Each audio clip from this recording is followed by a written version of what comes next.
Je soupire après toi, Jésus. Quelles sont les choses à faire pour vivre longtemps? Je parlerai ici de 4 choses. La première chose, c'est honorer ses parents. Éphésiens chapitre 6, le verset 2 à 3. Honore ton père et ta mère, c'est le premier commandement avec une promesse, afin que tu sois heureux et que tu vives longtemps sur la terre. Honorer ses parents, c'est tout simplement le fait de leur rendre l'honneur, d'avoir de l'estime, du respect pour eux.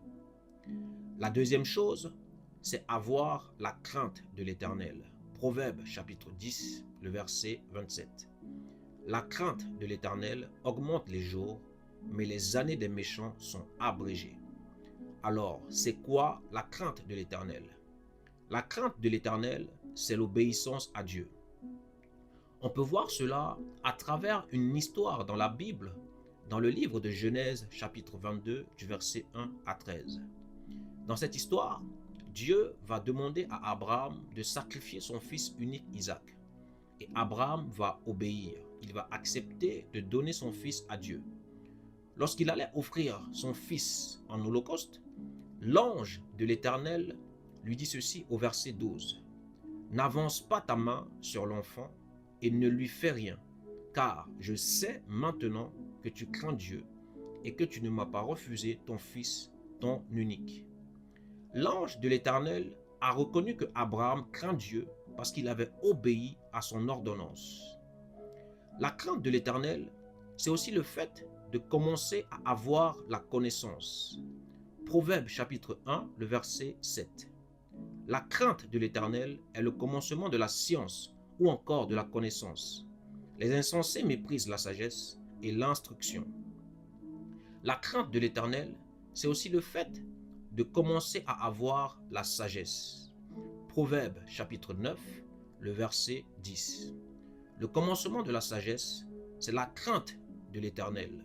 Et la science des saints, c'est l'intelligence. Et enfin, la crainte de l'Éternel, c'est la haine du mal. Proverbe chapitre 8, le verset 13.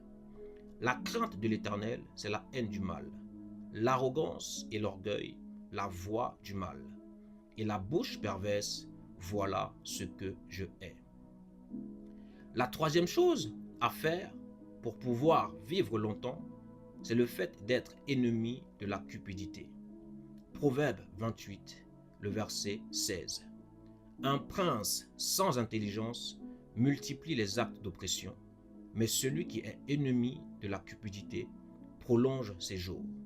La cupidité est un désir immodéré de l'argent et des richesses.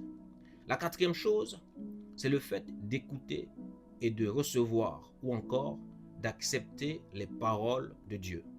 Proverbe chapitre 4, le verset 10. Écoute mon fils et reçois mes paroles et les années de ta vie se multiplieront. J'aimerais encourager quelqu'un à se réveiller car c'est l'heure du réveil et à aspirer à vivre longtemps. Je soupire après toi, Jésus.